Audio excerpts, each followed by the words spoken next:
Матейца-Райски дол, едно вървиш по пътеката, минаваш през една стръмна поляна. Има две забера, минаваш помежду тях и си с лице на там, където си дошъл. Там на 27 кръса трите железни бюлета на 0,6 ма дълбоко. Под тях на едно ма са оставени три златни топки по 5 га едната. Под тях на 0,5 ма е плочата, която затваря входа. На нея през дупката е прекарано въжето. То е дълго 74 м. Въжето е насмолено, за да не гние. Под плочата има лост, който държи въжето, за да държи плочата, за да не може тя да се вдига. Този лост трябва да се освободи, да се махне и тогава ще се вдига плочата. И използвай лебедка. Това горното се отнася за централния вход. Той е оставен разконсервиран. Задължително влизането да става през него, като абсолютно да се спазват обясненията на архива от 1921.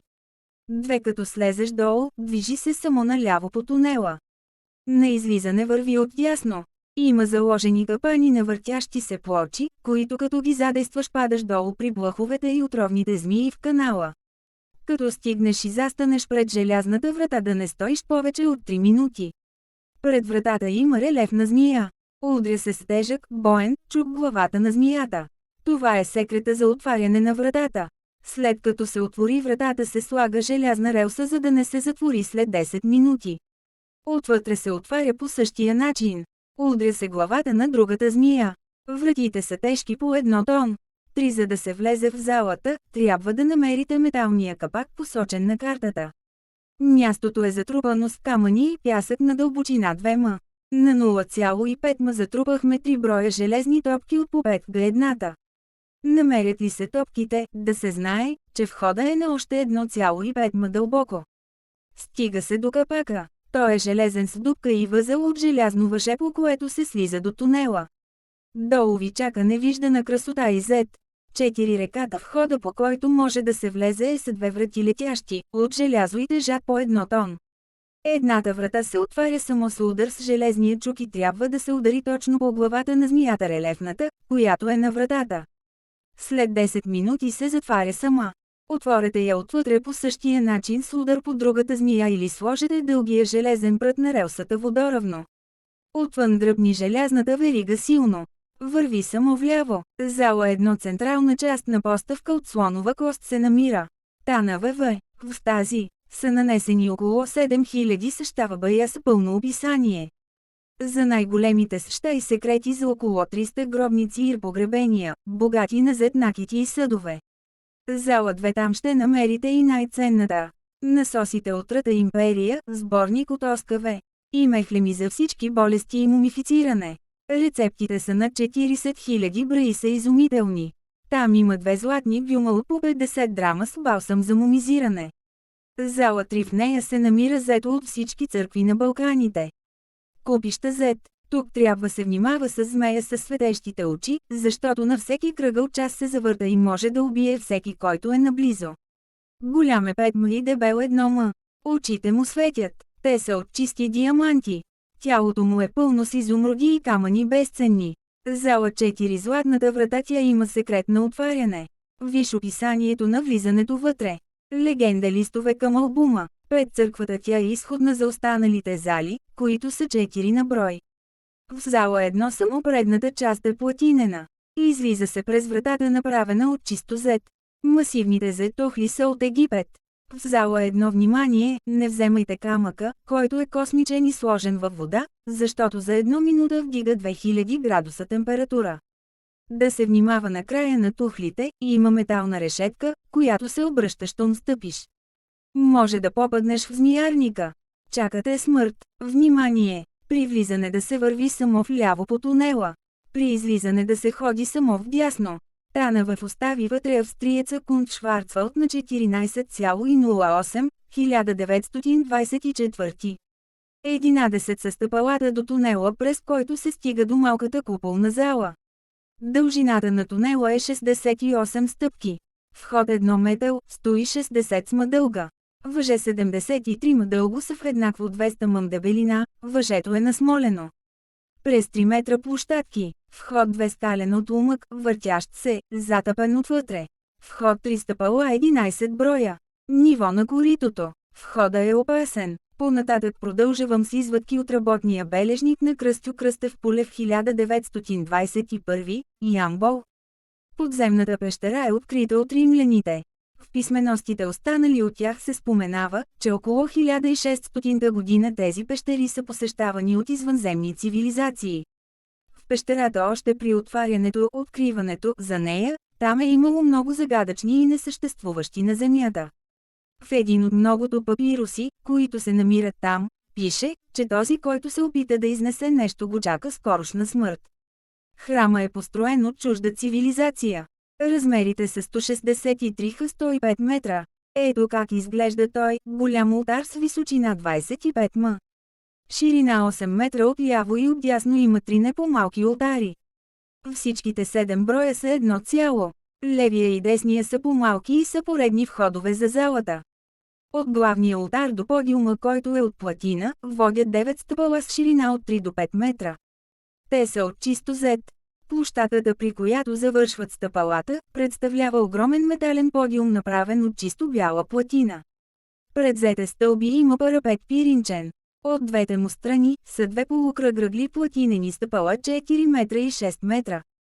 След което следва огромен подиум, в края на който има отляво и отдясно по още няколко такива стъпала.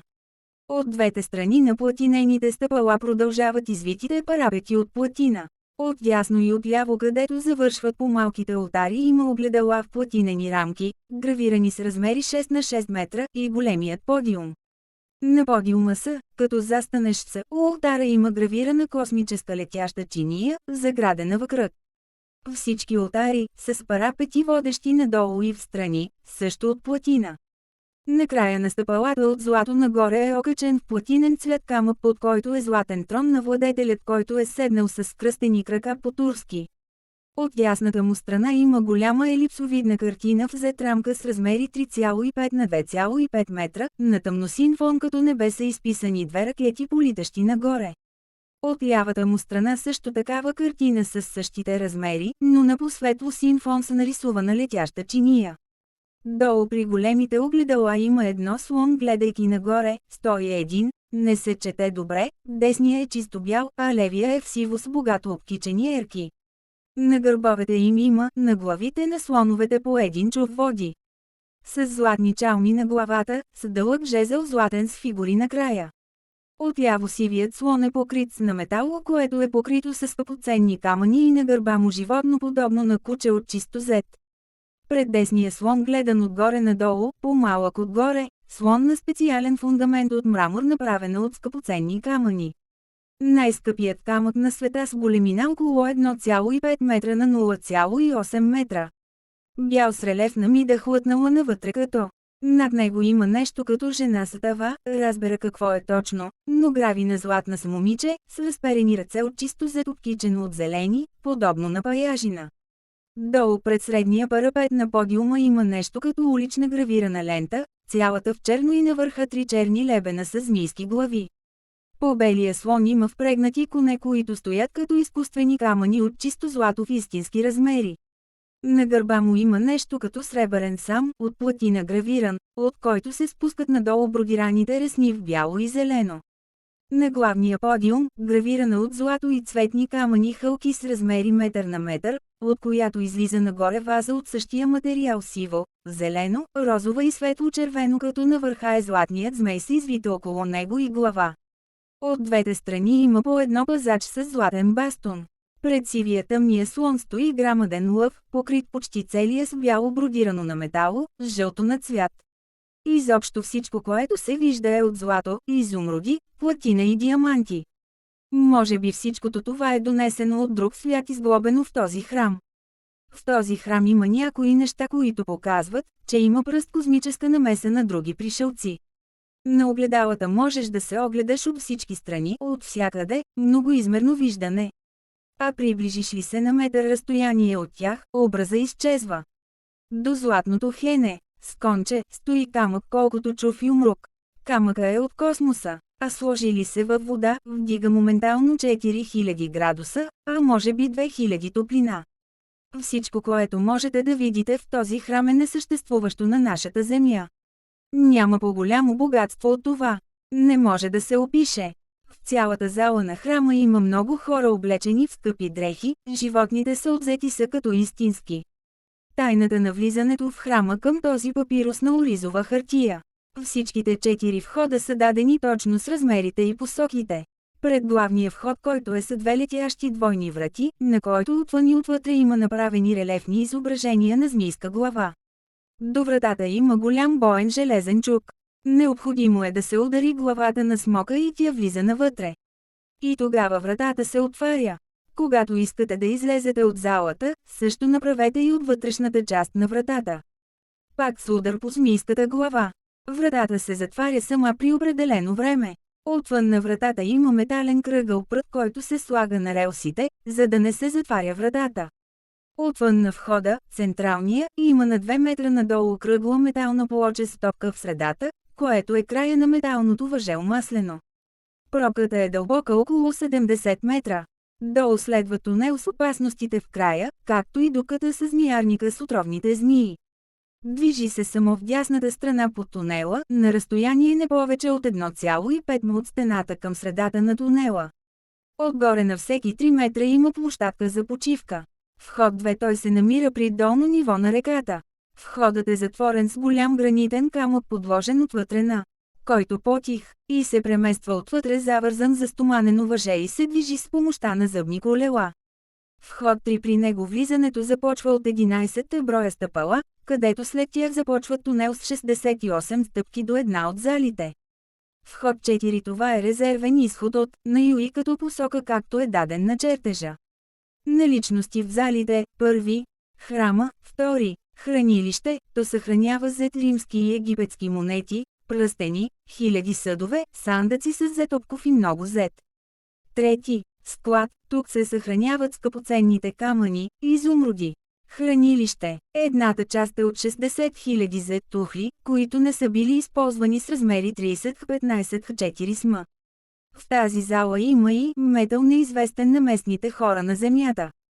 Също, нещо като клопра, златни жици, което се открива златен метал и камъни на голямо разстояние.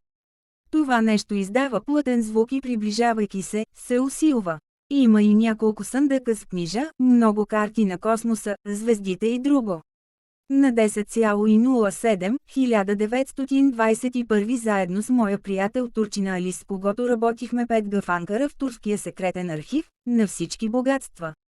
Пристигнахме в Търново и изкачихме масива на реката и започнахме търсенето на входа на подземната църква по скицата от едно даматеца, или райски дол. По картата успяхме да намерим централния вход на масива, който е доста голям и висок. С апаратурата, която откраднахме от архива, лесно открихме входа. Макар, че тя показва само на тъмно. Чертаеше зелени схеми на екранчето. На него се посочиха посока Юзе на 26 метра. На тази мерка открихме на 50 см дълбочина златни бюлета от по 5 г. А според превода на оригинала на още 1,5 м намерихме на средата голямо тежко кълбо. С лебедка трудно го поместихме този камък. Откри се голяма и дълбока дупка подобно на бунар. Дебело осмолено телено въже водеше надолу. И започнахме да се спускаме надолу около 70 м бе дълбочината. При втория тур, етап на влизането ни, спуснахме куче с ново въже, което остана долу, кучето, и то слабо се чуваше. Изчакахме до следващия ден и точно на обяд на 22,07, 1922 първо аз слезнах долу, спуснал се на макара със здраво въже, като Али ме държеше. Слязох на дъното на кладенеца. Намерих се в сводеста дупка като малка пещера. На запад се виждаше прокопан тунел. Запалих много фенери. Али слезе след мене след около 30 минути също долу. Минахме около 20 м вода и накрая на тунела спряхме като онемели. Грамадна жев разделена на две половини. На дясната страна има релеф на глава на змия. Според превода, който в продължение на месеци бяхме превеждали в Египет, имаше тежък чук. Взех чука и ударих силно главата на змията. Тя изведнъж изчезна навътре във вратата. Чу се силно скърцане на верига и вратата се отвори. Гледката беше фантастична. В дъното на залата всичко светеше като ден. Мислехме, че сънуваме. Гледахме със затаен дъх, сякаш бяхме в друг свят. Купища Z, метални сандъци с смарагди и диаманти, скъпоценни камъни. На лявата страна на тази зала имаше грамаден куп от около 60 000 Z тухли с размер 30-15-10 см. На другата страна също куп с монети от различни големини, златни. А колко съдове обсипани с диаманти хиляди. В съседната зала имаше само по-интересни неща. До нея отидохме трудно, защото минаваш вода, подземна река. А мостчето беше хлътнало от срещната страна. Ние го ремонтирахме. Залата беше пълна с сандъци с зетопков, пълни с и различни папироси. Към входа за църквата видяхме нещо, което ни изкара за кратко време от релсите. Имаше две скелета на мъж и жена. До тях бяха някои неща, които те са взели със себе си. Но нещо внезапно се е случило и ги е настигнала смъртта. До мъжа намерихме нещо като чувал, направен от зетнишки и диамантени камъни в най-различни цветове. Вътре в торбата беше много дебела. С размери 40-45-18 см с дебел зетопков от платина, зети смарагди и диаманти. На средата на та имаше камък с голям релефен кръст с разпънат на него Исус Христос. На та пишеше «Съкровищата на българите» и под този надпис «Вълчан воевода». Та беше от 900 страници, които на всяка обратна страна имаше подробна карта. До женския скелет имаше едно малко обковано сандъче от зет с зет орнаменти. То беше пълно с огърлици, обеци, пръстени и огледало малко, 10х10, на което когато се погледнеш в него се виждат само очите ти с цвета, който имат. Повече подробности в записките. В църквата онемяхме. Цялата беше в светлина. Две големи огледала от двете страни на ултара светеха като ден. Хора и животни в нормален ръст на височина, тигри, слонове, камили, коне.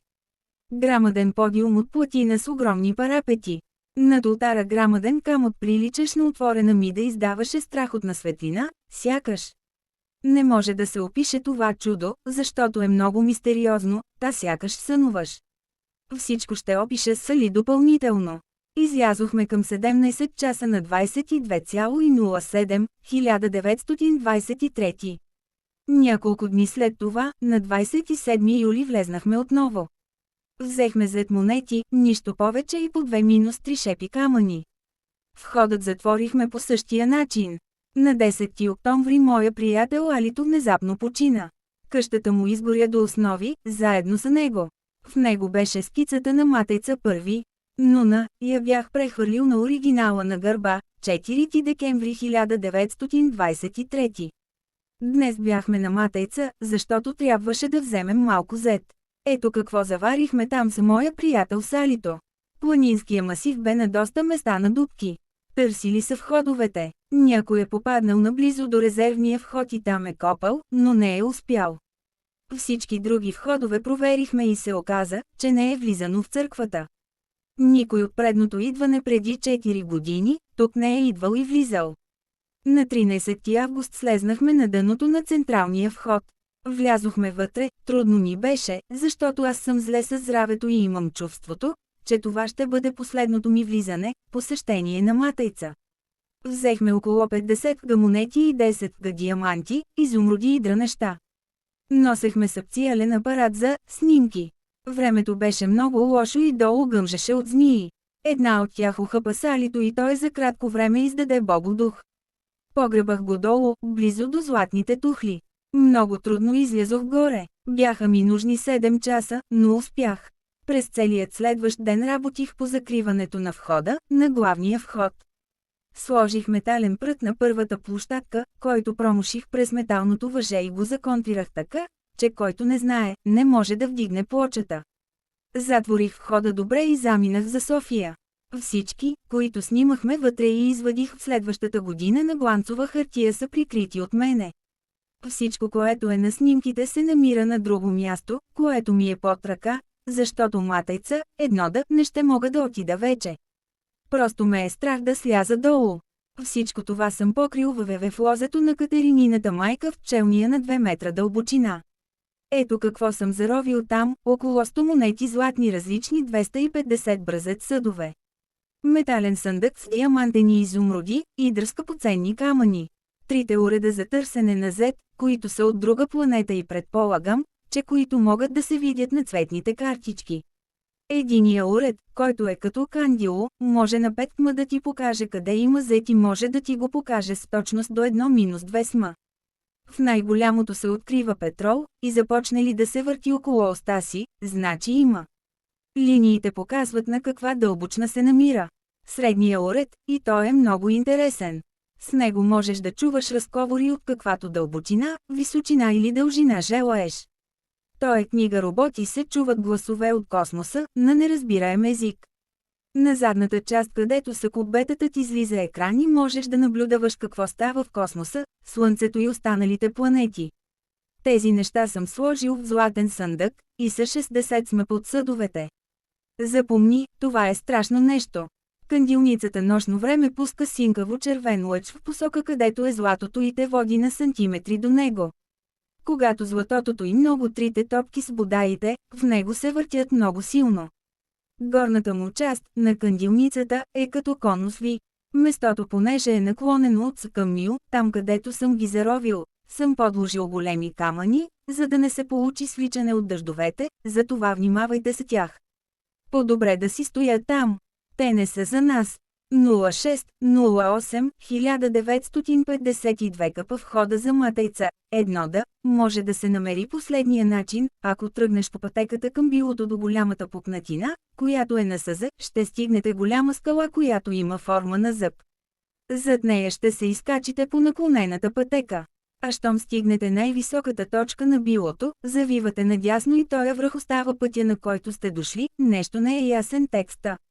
Големия зъбест гребен, щом застанеш с лице към него, ще видиш две камъка големи, през които можете да минете.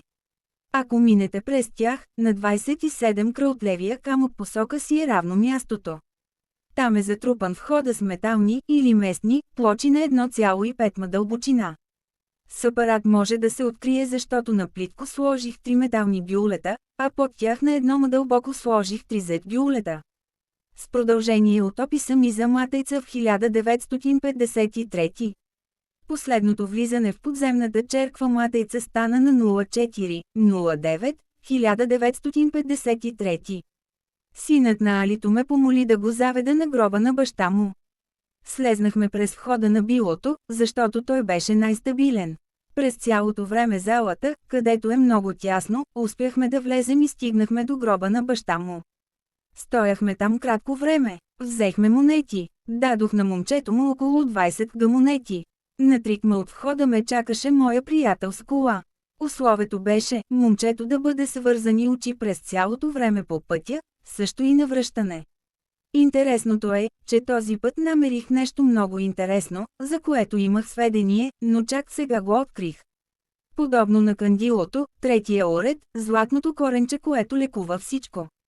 Цвете, достатъчно е да го потопиш в чаша с 200 г вода, която се изпива. Второто, навитата змия е пълна с течност. Достатъчно е да го наведеш обратно на стоящото му положение и от него, от опашката на змията излиза една капка от течността, която като се смеси с 50 г спирт става мехлем, който лекува всякакви отравяния, екземи, шипове, всички костни заболявания, като се намазва мястото. Течността вътре не може да свърши. Третото чудо е също лек за най-тежките болести, проказа, чума, холера, рак и всичко друго. Този съд се обръща и пуска 3 капки.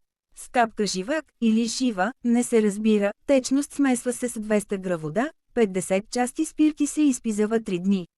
Болестта минава веднага. Организма, който е болен и разрушен, веднага се стабилизира бързо и болестта изчезва от 3 до 5 дни. Тези уреди за медицината са уникални. Сложих и тях при останалите 3 и станаха общо 6 броя. Намират се в естествен смолест съндък, в който ги и намерих, на 1 метър в страни на другите. На 10-тия ден от моето завръщане, научих, че внезапно е починал синът на Салито, Алито, от много загадъчна смърт. Той е взел нещо от Матейца без да го видя, което му е докарало и смъртта. 21,09-1953 от Д. КП. Опасностите на Матейца планен 1 да след спускането на въжето долу и тръгнете по тунела. На средата на тунела на всеки 3 метра има обръщаща се плоча по оста. Плочите са големи 1,5 х 1,5 м са канал, който гъмжи от змии и черни плъхове с размери на котка. За предпочитане е в началото на тунела да вдигнете плочите, като хвърлите камък. Те се отварят като се сложи камък от 15 г. Тогава може да хвърлите бутилка с окис отворена и да излезете докато се проветри канала, който е свързан с вътрешността. Всички змии и плъхове унищожихме по този начин при последното спускане в Матейца, Планен 1. Пред голямата желязна врата има плочена ос. Забавите ли се повече от 3 минути пред или зад вратата на периметър от 3 метра, оста се завърта и ще паднете в канал, от който не можете да се измъкнете. Ние сме разучавали от превода 1 година тези опасности, след което си позволихме да влезем. От тази зала 1, в зала 2 се влиза чрез завъртане на масивна ос с камък, който тежи тонове. При всяко отваряне и затваряне от едната страна на отвореното се развива метално въже и със страшна сила се завърта в диаметър от 3 метра. Ако не сте поне на 4 метра, това стоманено въже може да ви удари и да ви разсече на две. Движете се по тунела на разстояние до метър и половина от стената, само отляво при влизане и при излизане обратно вдясно. От въжето на 3 метра при отваряне на зала 2, залата с съндъците с златото. Ако се намали теглото на златото в металните сандъци 50%, то съндъка ще пропадне заедно с този, който пълни злато. Съндъка се обръща наопаки и се появява плоча с остри шипове, които изхвърля наоколо. Не вземай повече от 10-20 г. Съндъка с диаманти, когато го отваряте, на всяка 10-та минута капака му се затваря със страшна сила автоматично. Капакът тежи 250 г и ще ви убие. Златните тухлички са наредени на 100 г, се завърта наляво и се влиза в тунел и се затваря. Откъдето може със специален шифър да се завърти. Слага се специална тежест, която е взета.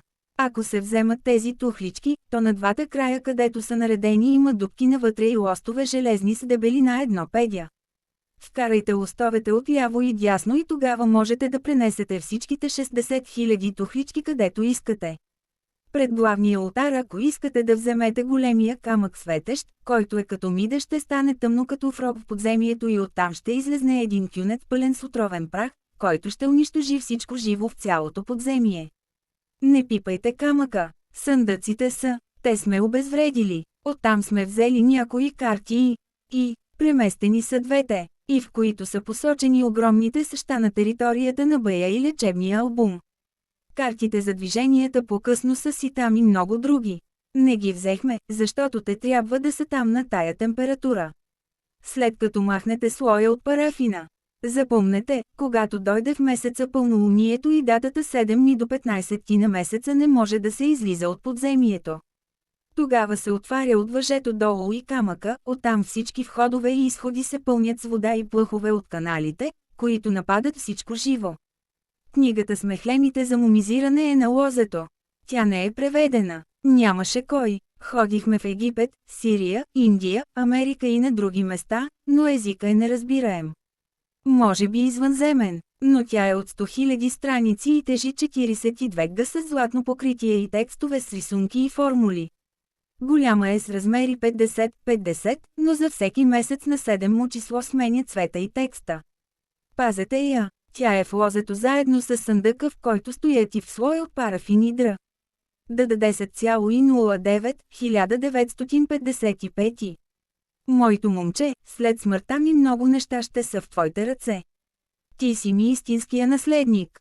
Специално в Матейца не стъпвай. Това място е прокълнато. В Анкара, когато усетиха, че от архива липсват 4712 секретни карти, о които и най-важната, поставена под секретно едно Матейца. На папката пишеше пещера с извънземни посетители и строежи.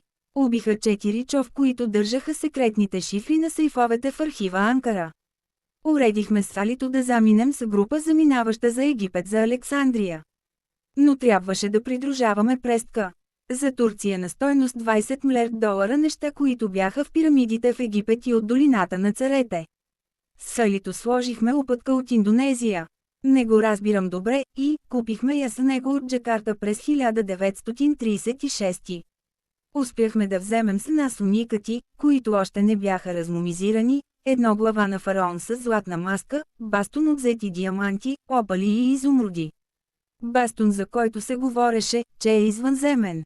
Имаш свойството, вечер щом го извадиш само при ясно небе със звезди да пуска лъч до трикма.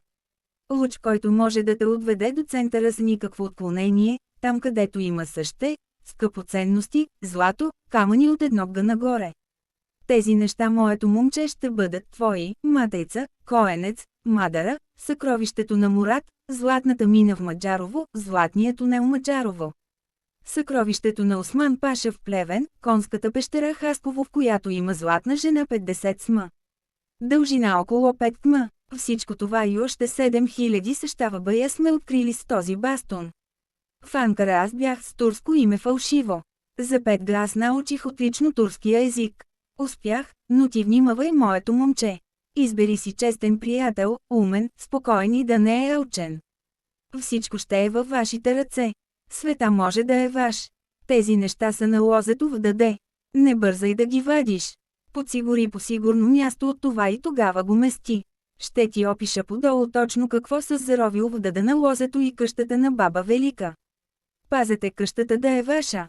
Ето какво съм заровил: в лозето закопах на 3 метра всичко, което съм взел от матейца. Ето какво, моето момче. Медният проводник е закачен така, че да те закара при 3 съндъка с скъпоценностите. Но ако те бъдат открити случайно от случайни хора, то те ще умрат. При вторите 3 броя топки, те са прикачени с механизъм, който при издърпване се отваря бутилка под налягане с силна отрова. В продължение на 1 месец в диаметър от стома всичко живо, което мине там, ще умре. Тя изпуска газ, който е смъртоносен. Не дърпай въжетата от вторите 3 топки. Пази се, момчето ми. На страсто 44 от моя дневник съм описал всичко подробно. Отвориш ли съндъците, те чака същото. Вземи и прочети подробно всичко и чак тогава пипай там. В къщата съм заровил достатъчно зет за смяна. Долу, в последния момент пренесох от лозето монетите, за да не се полакомиш и да загинеш. На същата страница има обяснение за къщата и дворовете на баба ти Велика. Там има злато около 70 000 броя монети. Всичко е заровено дълбоко и е необходимо да вземеш бастуна или апарата, които са заровени отделно. За този басун Анкара даваше на този, който открие крадците, $10 и още толкова за мен и Алито. А ние бяхме Акери Рика, или още Юцърк, моя милост, и Ошеп Алито. За да няма смъртна опасност, ние все пак бяхме оставили следи от нашите имена, прочетени обратно Кръстю и Пешо. По-подробно ще видиш в записките за Анкара. И така внимавай с тези неща, защото много хора умряха през моя живот. Много труд съм вложил, за да съхраня тези ценности. Вземи да прочетеш за успехите ми за Станчов полигър или Омагюсаната скала. Ние бяхме там долу 7 дни с Алито. Ето какво има момчето ми в къщата на баба ти Велика даде, първи. На 3 места зарових зет, затова на тази милиметрова хартия ти оставям плана. Внимавай когато вадиш, защото хората не спят и може да ти коства живота. Едно, по плана N1, делва с размери 80-43 пълна догоре с монети на брой 70 000 с грамаж от 20 до 40 гредната. Същите монети са от матейца. Делвата е намазана с смола отвътре и отвън, за да се запази. Същата делва е от сандалово дърво. И е много скъпа, гравирана с ритум на фараоново погребение. Тя е с златен релеф. Не чупи капака, с който е затворена делвата. Използвай златото при нужда да си купиш дом, автомобил и дра. Продавай умно и не давай повод да знаят, че имаш злато, да не посегнат на живота ти. Дай пари на Марчето и на Цветан. 2. Съндъка с от слонова кост, който струва $1 е заровен в метален съндък с асфалтово покритие. Дълбочината е 2 метра и е на 2 места. Ето какво има в тях: от матейца около 20 скъпоценни камъни индийски оттам.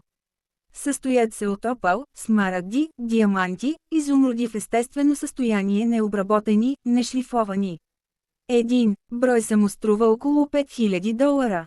В същия съндък от Коенец съм взел 3 златни негърски глави, на които очите са светещи и са от най-скъпия изумруд. Нямат цена. Първата глава е без едно око. Втората глава е без ухо. Третата глава е без нос. Произхода на тези чудеса води началото си от Египет. След това 3 глави на Овен, първата глава е без рог. Втората глава е без око. Третата глава е без ухо. Изработката на тези чудеса са от чисто зети платина. Не ги предлагай на никого. Защото с мен беше моя личен самурай, на когото купих живота с злато. В подземието коенец той първи влезе пред платинената врата на подземието. И в момента, в който той посегна към вратата, от един отвор над вратата излетя метална птица и главата му падна долу. Оплахата още я помня, а моя най-верен приятел бе Воч Ши. А същият, който ми спасяваше живота на много места. Тези глави са ценни антики. Не ги продавай, те са непродаваеми. Златото, съндък най-ценен. 2 метра и 50 см от метален шкаф с размери 2,0,6 м. Там се намира метален чоф с размери до 80 см. С 4 ръце и 2 крака с по 2 стъпала на всеки един от краката. Не е възможно разглобяването, защото прешлените са покрити с игла, подобна на броня на гущер. С цвят зеленикаво. Главата е нормална, колкото човешка, но очите му са колкото чайна чаша едното и заемат по голямата част от лицето му. Ушите му са също големи. Очите му също както обикновено са огненочевени и гледат и примигват като при жив човек. Може би е нещо като извънземно. В ръката му имам като желязно сандъче, което посегнеш ли да го вземеш започва някакво свистене и човека придобива червен цвят. Странно нещо за гледане. В Матеца, когато го намерихме с Алито и моя самурай, интересното беше, че кандилницата, бастона и 3 съндъка може би бяха пред краката му. Най-чудното беше, когато ние посегнахме към тухличките от злато, той ставаше червен, сякаш нагрето желязо и светеше и издаваше страшно съскане на животно. Каквото не трябваше да се пипа или изнася оттам, той ни подсказваше. От него знаехме какво да вземем и какво да не вземаме. Това е най-ценното, което съм откривал през моя живот. Но не можех да разгадая почти нищо за него. То, когато го изнесохме от Матеца, се промени много. В коенец влязохме с него и с моя самурай и когато имаше капан, то започваше да става огнено. Очите му светеха много силно. Човечето ни предупреждаваше като тръгнахме, запътихме към вратата и дори се извърна обратно, но се случи най-лошото. То също ни подсказа какво да изнесем от коенец. Това малко човече по-добре не да й го отравя, изкопава, оттам. Оставих го, защото е трудно да е с тебе. Трудно се крие и в най-неочакван момент започва да дими и пуши и издава шум. Човечето става в червен цвят. Страшно нещо за гледане. Прочети по-подробно за това метално човече, чудо подобно на гущер. През цялото време съм мислил, че това е извънземно същество и че е живо. В дебелата книга съм описал всичко подробно. Значи, обект 3 не пипай по-добре. Да се премести понапред. При второто ми влизане в подземията на Матеца, с Али и самурая, ние попаднахме на интересно нещо. При внезапно дърпане на един от парапетите на олтаря, изведнъж се обърна олтаря обратно и пред очите ни се появи странна гледка. Човече около 80 см високо с големи очи, с по 4 ходила от глезените надолу. Очите му ни гледаха странно. Той имаше сиво-зелен цвят, цялото беше покрито с метална мантия, подобно на гигантски гущер. На моменти издаваше страшен, странен звук, подобен на нещо, което се движи и очите му започват да светят огнено-червено. В ръката му висеше метално куфарче, което тъй не можехме да му го вземем, защото е невъзможно. Може би там са извънземни батерии, с които то живее. Куфарчето през 3 дни добива ярко-зелен цвят и оттам се чуват странни звуци шумове, като мелодия с някакъв шифър. В Ямбол за малко не запалихме къщата с това чудо. Очите му се движат по посока на нашето движение. На 7 август 1949 го изнесохме от Матеца. Качихме го в лек автомобил Opel, но автомобила изобщо. Край на сведението. Всичко това е описано от Кръстю Кръстев Полев, а неговите записки попадат в ръцете на Иван Кофара от Тетевен, един много силен иманяр, вече покойник, Бог да го прости. Знае се, че при него има в наличие много ценни и описи. По всяка вероятност той е бил в контакт с ККП. Но не се знае дали не е обрал КП, става въпрос за документи. От своя страна Жужи Георги от С. Мартиново е в много близки взаимоотношения с Кофаря и през едно вечер прави тайно, казано по-истински нелегално прави преписи на тези бележки за Матейца. Те попадат у емо доктора и той ме изненада като ме допусна до тази тайна и от все сърце ми подари описите и картата за Матейца. Аз направих съответният жест и направих едно пълно копие и за него. Възхитен съм от способността на ККП да проникне в тайния военен архив в Анкара и да отмъкне такава информация, Матейца.